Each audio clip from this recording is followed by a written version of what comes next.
Hello everyone and welcome back to my channel. I'm Farrah and in today's video I'm going to be doing my February reading wrap up. And I apologize, this is coming out a bit later than I wanted. I haven't actually filmed anything in the past 3 weeks. Everything you've seen recently was pre-filmed way back in February, but we just had, a little bout of sickness in the house. I'm just getting over strep throat myself. March is like the worst here in New York. I don't know where you guys live, but it's just like you want spring to be here and it's just not here yet. Yeah, not the best reading month. I'll say that right off the bat, but February is a short month, so we can blame it on that. So I got through 5 books, or I attempted to get through 5 books this month. And unfortunately, I didn't meet my goal of reading 3 physical books that I own this month. So try better in March. I'm already doing better in March, but what I read was pretty good. It was a mixed bag. I also just am feeling a little more emotionally drained than usual. I have been observing Lent a little bit more than I usually have in past years. So I've been doing a lot of like morning devotional readings having to do with Lent. I found this really awesome app called Hallow that I've really been enjoying, and I felt inspired to watch The Passion of the Christ last night, which is a movie that came out maybe like 20 years ago, and I was always on the fence about whether or not I wanted to watch it because I've heard people say that it's really, really hard to watch and it's very gruesome and violent. And I was like, I don't think that's a movie I can handle. But I just felt really inspired to watch it. So I watched it last night and oh my God. Yeah, it was something. I'll tell you that. I definitely had a huge emotional response to that. So I apologize ahead of time if the energy level's a little bit like for this video because I'm still processing that movie. Oh my gosh, that was really hard to watch.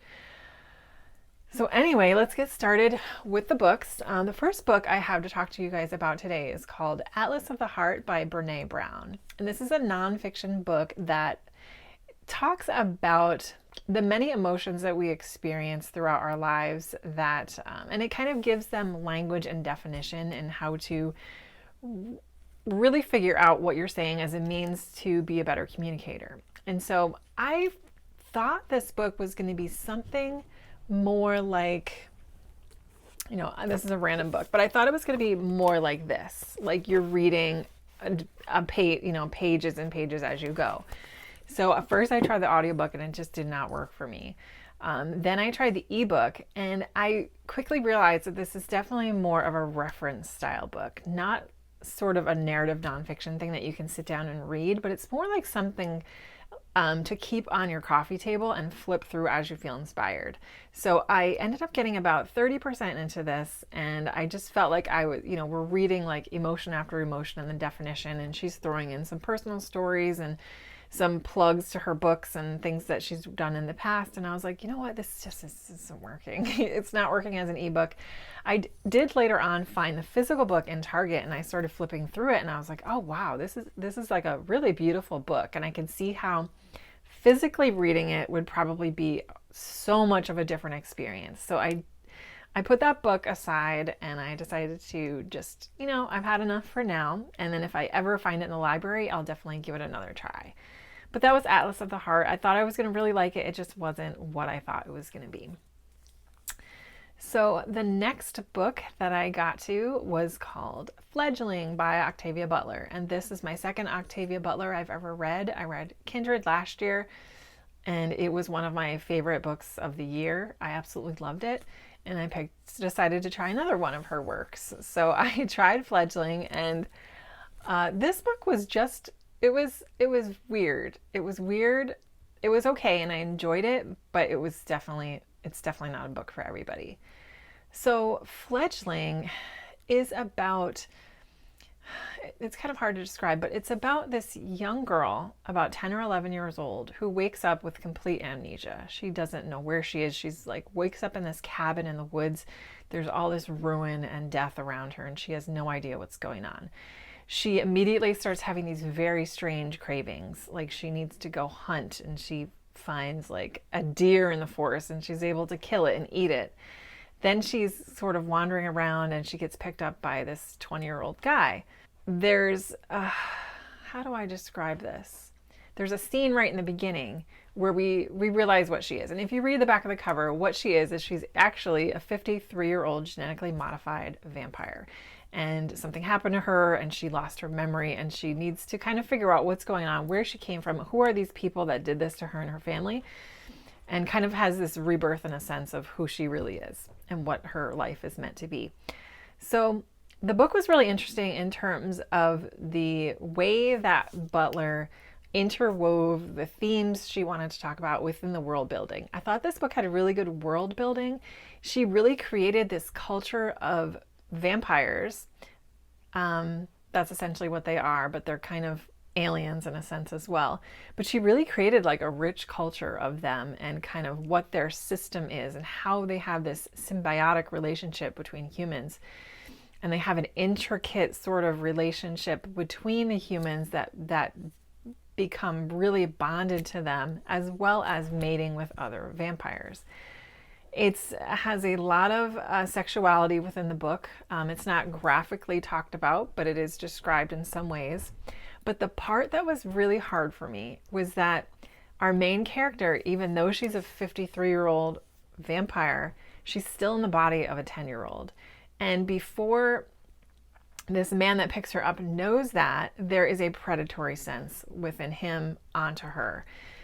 And that was, that's just not something I like to read about. It's very uncomfortable. But I kept trying to remember, like, yes, it's supposed to be an adult in this body, but she was still young in terms of her vampire life. She was still not old enough to mate with the vampires. It was just weird. And I don't know if it was intentionally done to create this really uncomfortable dynamic within the book. I mean, I'm sure it was intentionally done for a reason. But it was interesting how she used this power play, because this vampire child / woman, she had intense powers, both mentally and physically, over humans. So nothing bad could come to her from the humans, but it was still a weird relationship that I couldn't get out of my mind when I pictured what I was reading. And I'm thinking the whole time, like, there's no way they could ever do a film adaptation of this. It would be too weird and disturbing, but apparently they are. So yeah, I don't know. What I did really like about this book is that our main character, our vampire girl / woman, is a black girl, and she's been genetically modified with a vampire and a human. So she has some qualities that a human could have. Like, she can withstand sunlight, which the other purebred vampires can't do. So it gave blackness a superpower, which you don't often see, because the full version vampires are all these, they are kind of described to be like these Nordic, tall, blonde, fair-skinned, light hair vampires. And so that dynamic between these purebred vampires and not accepting her, it did have that racial dynamic that I think was a huge theme throughout the books. But I liked how they gave that blackness that she had was her superpower, and that was the thing that gave her an advantage over the rest of the vampires. So that was really interesting as well.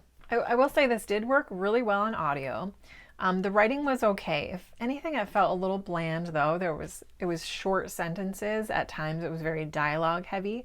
Towards the end of the book, there's a courtroom scene, which was, again, very dialogue heavy, and I thought that there just was missing tension. So this book was okay. I gave it a 3.5. I definitely was interested the whole time I was reading it, but it's definitely not a book for everyone. And now I can see why, when I mentioned this in my February TBR, that a couple of you were like, yeah, Fledgling wasn't my favorite. But it was still, good in a sense. I do love a good vampire story, so that part I really enjoyed. All right, next up, I finally read Rebecca by Daphne du Maurier, and this is a book that I wanted to read for quite a long time since I've heard of it. And this book was really good. So I physically read this one, and I actually, before I got the physical copy, I read it on my phone, which isn't the best reading experience for me. It was just the way I could get it for free. So Rebecca tells the story from the perspective of this young woman. She's probably around 18, although her age is never really disclosed. And she meets this man named Maxim de Winter, who is a widow to this woman named Rebecca. And he owns this gorgeous estate in England called Manderley Place. After they meet, she quickly falls for him, and he asks her to marry. They meet while they're on vacation in Monte Cristo, and then they return to England to live at Manderley Place. And the story is about the heroine's experience coming to Manderley Place as the second Mrs. De Winter after the first Mrs. De Winter, Rebecca, who was apparently just this amazing, beautiful, can do it all, incredible woman, had tragically died a year sooner. So she meets the staff, and one of our other main characters' names is Mrs. Danvers, who is the housekeeper. Mrs. Danvers is kind of our antagonist throughout the book. She doesn't want the heroine there, and she goes out of her way to make her life miserable. It really brings to life our heroine, who is never named. We never find out her first name. But it's just a book about her lack of identity, her lack of confidence, her shyness. And then we see how this slowly develops into an obsession over this late wife, Rebecca. And we see how it kind of starts to control her life. And we have Maxim, or Mr. De Winter, who treats her in such a condescending and fatherly way. And that goes on for most of the book. And it's just irritating. You just want to shake this poor girl and be like, get it together. So it's part ghost story in a sense. It's part mystery in a sense. And I really enjoyed it. This book is one of those books, though, that was very hyped up before I picked it up. So it was a little bit less exciting than what I thought it was going to be. The first 50% of the book or so I felt was very slow, but I really enjoyed it. I really, really enjoyed Daphne du Maurier's writing a lot, and I like her descriptiveness. It was so easy to picture this place in my mind, and the beautiful rooms and the estate and the ocean. And I love how she was able to build tension, especially in the scenes with our heroine and Mrs. Danvers. And Mrs. Danvers was such a good villain. She was so creepy, and she had these weird, like, psychological things that she would do. Some of the conversations that she had, and her obsession with Rebecca. And, it built a good sense of tension, and I liked the gothicness part of it quite a bit. So I love the writing.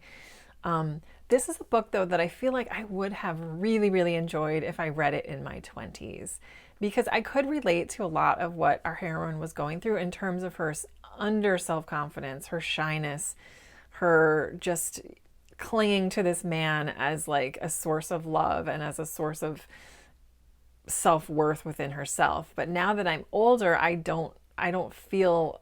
can't relate to that as much anymore. So I feel like this book would have been a 5-star if I read it when I was younger, but now that I'm older, I just had a harder time connecting to the main character. And I started to really like Rebecca, how when we find out, Rebecca's character and everything. So it was good, though. I really, really enjoyed reading this quite a bit. I read it as a group read in MJ's Patreon, and I think everybody pretty much enjoyed it. MJ didn't like it pretty much for the same reasons that I said, didn't give it a 5-star for me, but I think it's totally worth it. I'm definitely going to reread this again. So I'll give this 4.5. It just took a little bit off because I thought that the pacing was a little bit slow, and it just, it wasn't like a blew me out of the water type of book. Next, we have Eloquent Rage, A Black Feminist Discovers Her Superpower by Britney Cooper. And this was another nonfiction book that I picked up. This was on my Kindle, so it was a book that I already owned. And I really enjoyed this a lot. I listened to this on audio, and I felt like it was a great listening experience. I did both audio and e-reading kind of together, swapped it in and out. And I really, really liked it. I liked how she broke down each chapter. I love how she mixed in personal stories with her feminist theory ideas. I thought the writing was amazing, beautiful writing.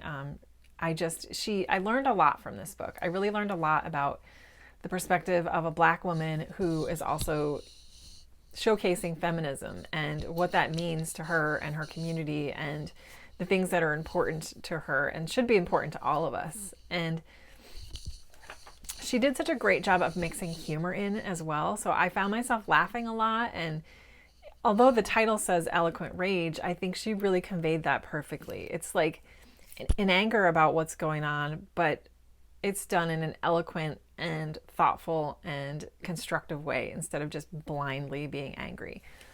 So I really enjoyed it. I enjoyed listening to her perspective. I would definitely read more from her in the future. It just broke down a lot of feminist theory in a way that I could understand, and I truly enjoyed it. If this is a topic that you think you would like, I highly recommend this book. I thought it was wonderful. I gave it a 4.5 stars, and again, I left out that 0.5 just because it wasn't something that I'll probably read through this again in the future, but it wasn't something that totally blew me away. So, all right, and finally we have The Bluest Eye by Toni Morrison. This was my first experience with Toni Morrison's writing, and I absolutely loved it. I'll tell you right off the bat, I gave this a 5-star. This book was amazing.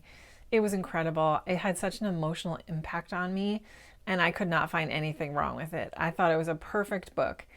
So The Bluest Eye is set during the Great Depression here in the United States, and it focuses on this young girl named Pecola Breedlove, who's about 13 years old. She's a young black girl living during that time. So the book is told in a couple different point of views, but our main point of view comes from a 9-year-old child named Claudia who makes friends with Pecola and kind of tells her version of what's going on in the story.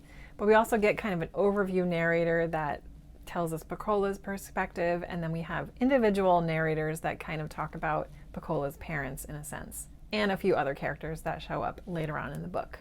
Our main protagonist is Pecola, this 13-year-old black child who wishes and wishes, as the title suggests, that she would wake up one day with blue eyes, because she's been through a lot of heartache and a lot of cruelty through the racism and the just general struggles of being a black child in that time. And she thinks that if she had this white idea of beauty, that her life would be a lot easier and she would be happier.